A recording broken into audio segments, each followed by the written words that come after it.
Avulsion of a permanent tooth is one of the few real dental emergency situations. Over the course of a lifetime, restoration of such injuries generally costs the patient in excess of $30,000.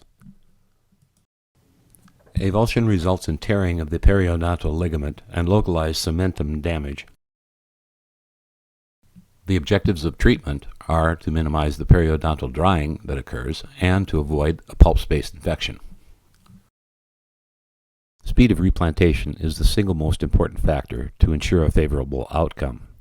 The essence of the emergency care is directed at the preservation of the periodontal membrane. Hank's balanced salt solution supports both periodontal cellular integrity and metabolism. Milk has been shown to be a reasonable short-term storage media if the avulsed tooth is placed within the material within 15 to 20 minutes. Milk, however, only prevents cellular death. It does not restore normal cellular metabolism. Immunosuppression, heart disease, extensive periodontal disease, caries, bony injury to the alveolus adjacent to the avulsed tooth, severe crowding, and avulsion of a primary tooth are definite contraindications to replantation.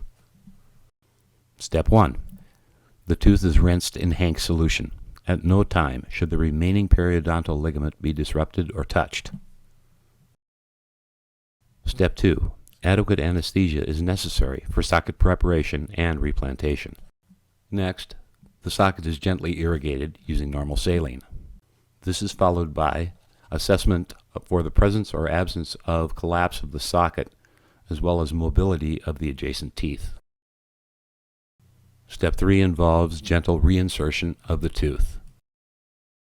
Step 4 involves the application of a semi-rigid splint, which allows for physiologic motion, and in doing so, avoidance of ankylosis.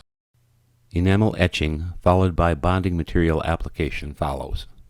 Splints may be elaborate, such as the titanium trauma splint, or as simple as braided 3/0 proline or a double strand of 2/0 nylon suture. As seen here, bonding material is applied to the braided proline used as a splint in this setting. Soft tissue lacerations, which are common, should be closed after replantation and splinting is accomplished. Step 6 involves the administration of systemic antibiotics such as doxycycline. Oral hygiene is stressed until splint removal, which generally occurs in 7 to 10 days. Narcotic analgesia is seldom necessary unless associated alveolar fractures are present. Initial dental follow-up should occur within 3 to 5 days. Thank you for listening, and have a great rest of conference.